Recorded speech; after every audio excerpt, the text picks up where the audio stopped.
अस्सलाम वालेकुम वरहमतुल्लाहि वबरकातुहू।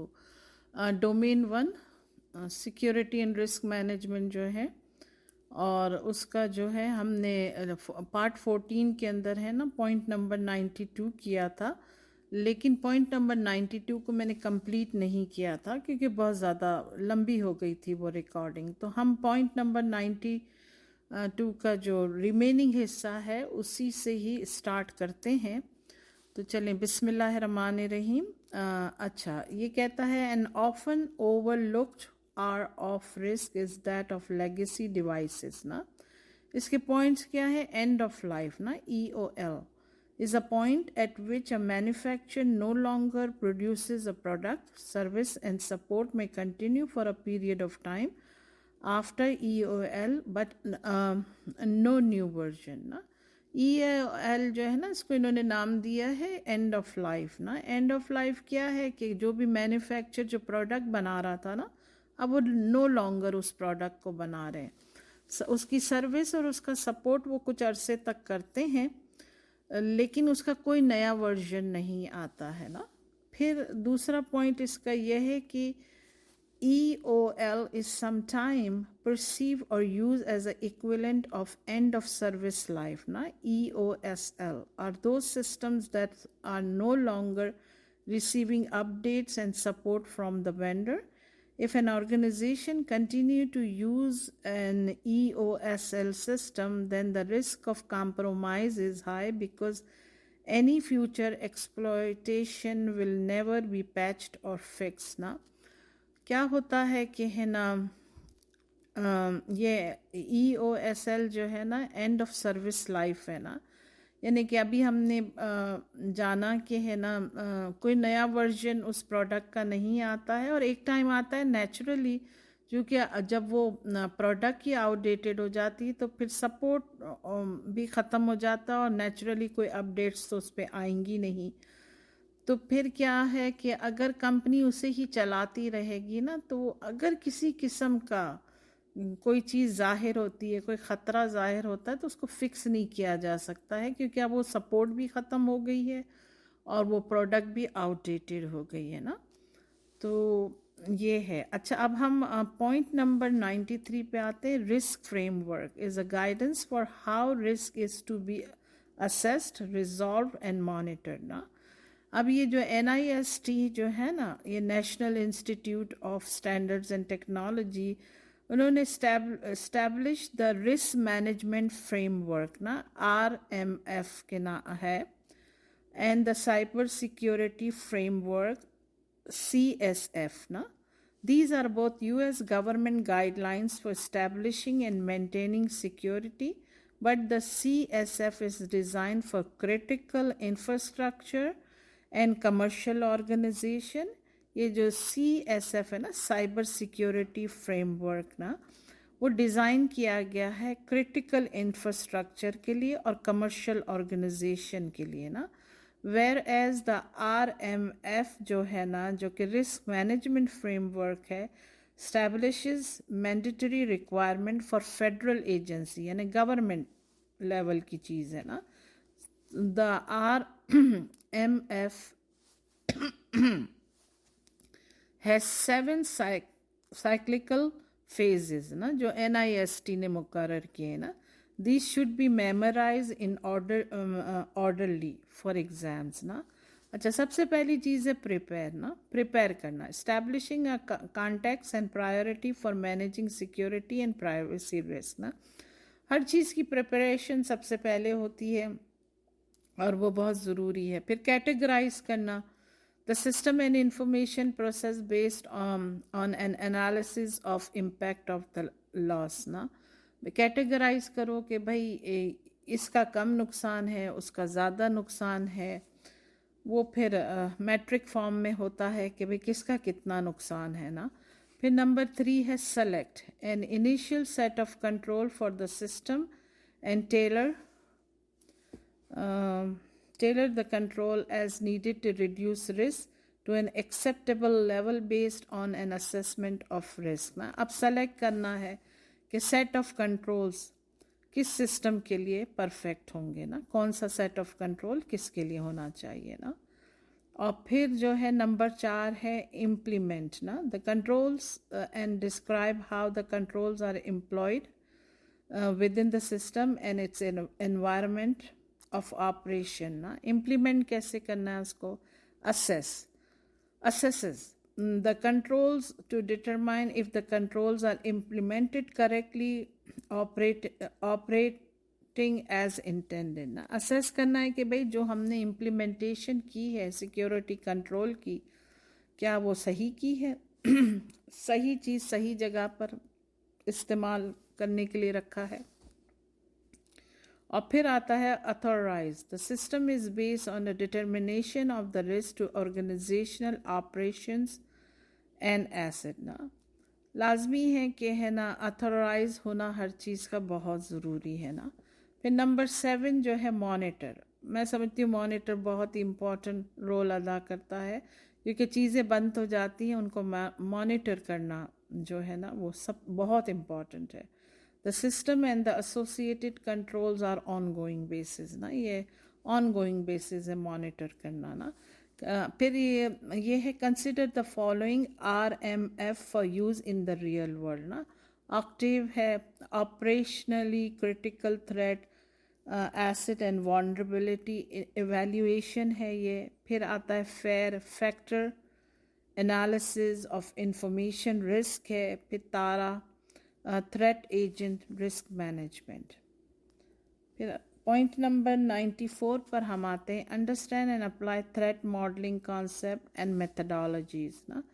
Threat modelling is the security process where potential threat are identified ना. थ्रेट मॉडलिंग क्या है, वही सिक्योरिटी का प्रोसेस है जिसके अंदर है ना खतरे पहचाने जाते हैं, कैटेगराइज किए जाते हैं कि भाई किसका कम नुकसान है, किसका ज़्यादा नुकसान है, और एनालाइज किया जाता है ना. Threat modelling is perform as a proactive measure during design and development to reduce the threat ना. जब चीज़ बन रही होती है, डिज़ाइन हो रही होती है, डेवलप हो रही होती है, तो ये थ्रेट मॉडल जो है ना तभी बनाए जाते हैं, यानी ये प्रोएक्टिव मेजर है ना. Unfortunately, not all threats can be predicted during design phase na. So the threat management still needed to address unforeseen issue ना. लाजमी है कि जब कोई चीज़ डिज़ाइन हो रही होती है या डेवलप हो रही होती है, तो ज़रूरी नहीं है कि हर थ्रेट की समझ आए या उसके बारे में मालूम होना. तो उन इश्यूज़ को भी जो है ना एड्रेस किया जा सकता है, यानी कि ये सोचा जा सकता है कि भाई पोटेंशियल रिस्क और क्या क्या है ना. This concept is called thread hunting ना.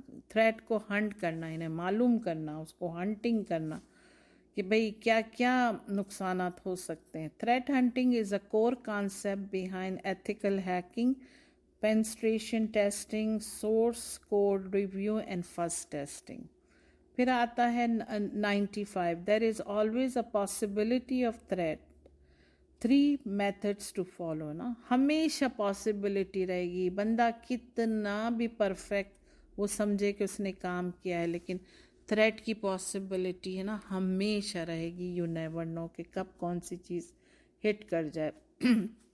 बाज़ दफ़ा जो है चीज़ें बिल्कुल भी नुकसान देती हुई नज़र नहीं आती हैं और वही बहुत बड़ा नुकसान दे जाती है ना.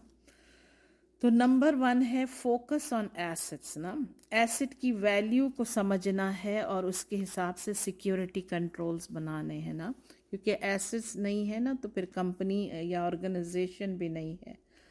2 फोकस ऑन अटैक करना. अटैकर्स पर बहुत ज़्यादा फोकस करना होता है, इसलिए कि उनकी तरह बैठकर सोचना होता है कि वो किस तरह से उनकी टैक्टिक्स या टेक्निक्स होती हैं, उनको समझना होता है. तो साइबर सिक्योरिटी के लिए जो है ना एथिकल हैकिंग जो है ना वो भी एक बहुत इम्पॉर्टेंट रोल अदा करता है ना.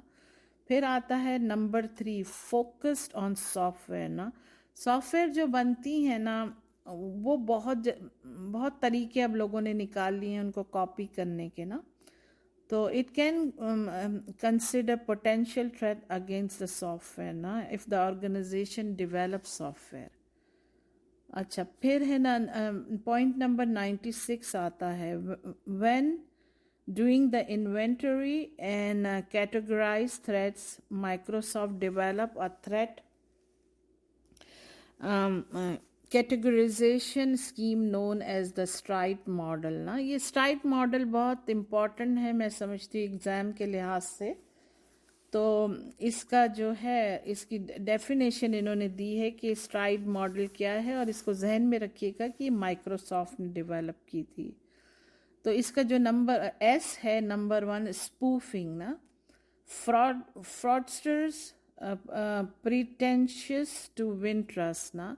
कितनी दफ़ा ऐसे होता है जो फ्रॉड करने वाले होते हैं ना, वो पहले ट्रस्ट को गेन करते हैं, यानी पीछे से वार करते हैं, पीछे से छुरा घोंपते हैं ना, ये स्पूफिंग है। और फिर T stand for tampering, unauthorize changing, manipulation of data in storage और ट्रांजिट एंड कॉजिंग डैमेज ना। ये टेम्परिंग जो होती है ना, वो एक तरह से हम जानते हैं इंटेग्रिटी के उसमें है ये बात के है ना, कोई चेंजेस ले आना डेटा के अंदर, मैनिपुलेट कर देना, कुछ लिखा हो कुछ से कुछ लिख देना, जो कि बहुत बड़ा डैमेज क्रिएट कर सकते हैं ना। फिर इसका आर जो है ना, रिप्यूडिएशन ना, attackers denies and can be track ना। क्या होता है कि है ना, जो अटैकर होता है ना, वो अपने सारे जो है ना सबूत मिटा देता है, तो उसको ट्रैक करना आसान नहीं होता है ना। फिर आता है आई, इंफॉर्मेशन डिस्क्लोजर ना, वही बात आता है कॉन्फिडेंशियल के उसमें आ जाती है, और है ना कोई भी सीक्रेट बहुत प्राइवेट इंफॉर्मेशन जो है डिस्क्लोज हो जाना। अब ये सारी कमज़ोरियों को देखते हुए ये स्ट्राइप मॉडल बना था ना। और फिर आता है डी से आता है डिनाइल ऑफ सर्विस ना, DOS ना। क्या होता है कि prevent authorised users of resources can be traffic flooding ना। वो इस तरह से सिस्टम को वो करते हैं हैक के, है ना, सिस्टम फ्लडेड हो जाता है और फिर रिसोर्सेज कम हो जाते हैं, और फिर है ना लोगों को आसानी से जो है ना एक्सेस नहीं करने मिलता है ना। तो ये डिनाइल ऑफ सर्विस आ जाता है, और ये ऑल्सो अवेलेबिलिटी के भी उसमें आता है ना। फिर है ना ई जो है ना, एलिवेशन ऑफ प्रिविलेज ना, an attack where a limited user account is given power and access ना। किसी बेवकूफ़ को बिठा दिया, या बाज़ दफ़ा फेवरेटिज़म भी हो जाती है, और जो मतलब इतना एक्सपर्टी नहीं होती है, अगर वो उसको दे दिया जाए बड़ी पोजीशन, तो वो भी एक बहुत बड़ा नुकसानदेह साबित होता है, स्पेशली साइबर सिक्योरिटी में। तो उम्मीद करती हूँ ऐसी हरकत कोई ना करे ना। फिर पैस्टा 97 जो है, पैस्टा है, ये भी मॉडल ही है थ्रेट का, process for attack simulation and threat analysis ना, focuses on counter measure on asset value ना। काउंटर मेजर्स लेने होते हैं एसेट वैल्यू के हिसाब से ना। इट हैज़ 7 स्टेप्स ना। डेफिनेशन ऑफ द ऑब्जेक्ट, यानी आपके ऑब्जेक्ट की क्या डेफिनेशन है भाई, वो कितना कीमती है कितना नहीं कीमती है। Definition of technical scope, technical scope क्या होना चाहिए। फिर एप्लीकेशन, डीकम्पोजिशन एंड एनालिसिस, वही एप्लीकेशन और डीकम्पोज किस तरह से करना है चीज़ों का। फिर थ्रेट एनालिसिस, वही बात आ गई कि भाई एनालाइज करो कि थ्रेट किस किस्म के हैं।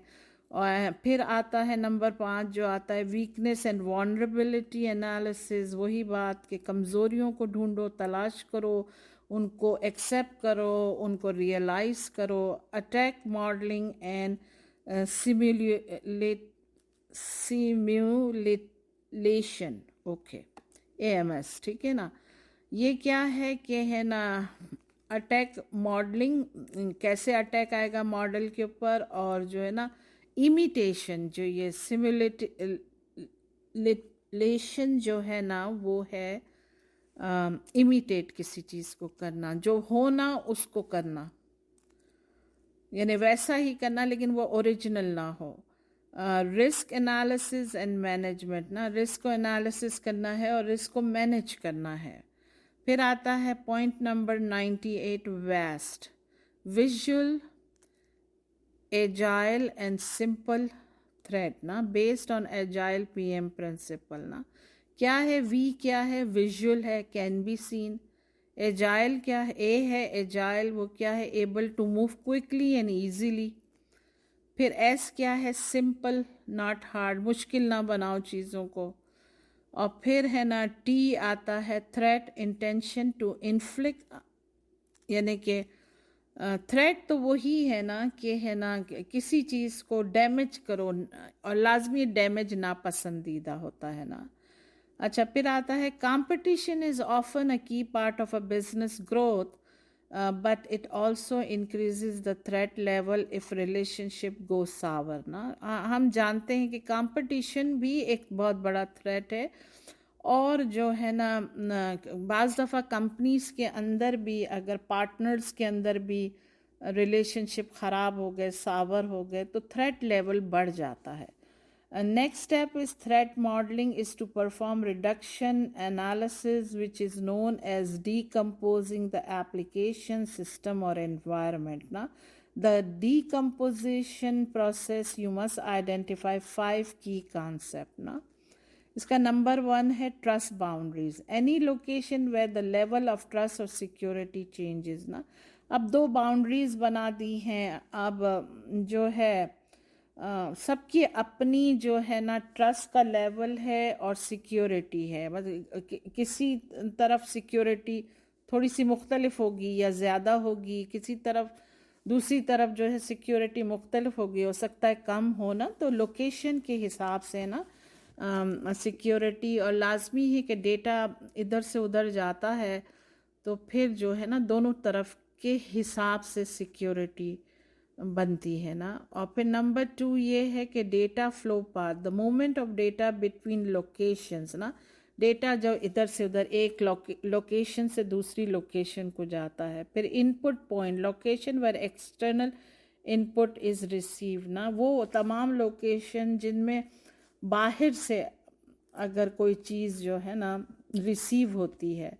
और फिर नंबर 4 है privilege operation, any activity that required greater privileges to make system changes or alter security ना। privilege operation ये होता है कि कभी है ना जो जिनके पास एक्सेस होता है, प्रिविलेज होता है एक्सेस का ना, वो फिर है ना सिस्टम में चेंजेस भी लाते हैं और ऑल्टर भी करते हैं सिक्योरिटी के। भाई है ना हमने यहाँ पे कुछ ज़्यादा स्ट्रॉन्ग कर दिए सिक्योरिटी जिसकी ज़रूरत नहीं थी, या बहुत कम रखी है जिसमें ज़्यादा की ज़रूरत है, तो ये सारी चीज़ें वो करते हैं ना। Detail about security stance and approach, the declaration, security policy, foundation and assumption ना। Detail about security stance and approach, details लिखनी पड़ती हैं कि क्या है सिक्योरिटी पॉलिसीज़, उसकी फाउंडेशन क्या है,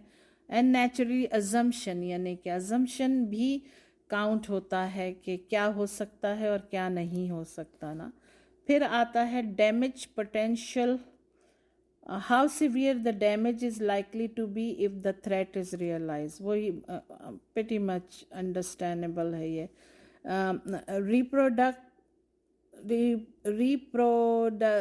reproducibility, how complicated is it for attacker to reproduce the exploit ना। ये जो है इस चीज़ को समझना है कि जो अटैकर होता है वो कैसे फिर से रिप्रोड्यूस कर सकता है और एक्सप्लॉइट कर सकता है ना किसी चीज़ को भी ना। अच्छा, फिर आता है exploitability, how hard it is to perform the attack ना। हमको ये समझना बहुत ज़रूरी है कि जो अटैकर होता है ना उसके लिए कितना आसान है अटैक करना या कितना मुश्किल है। ये चीज़ को अगर हम समझ जाए ना तो बहुत से मसाइल हल हो जाते हैं कि भाई ये जान लो कि भाई जो ख़तरा देने वाला है या अटैक हमको करने वाला है وہ جو ہے اس کے لیے کتنا مشکل ہے ہمارے کسی سیکیورٹی کنٹرول کے اوپر اٹیک کرنا. تو پھر ہم اس کے حساب سے بنائیں نا.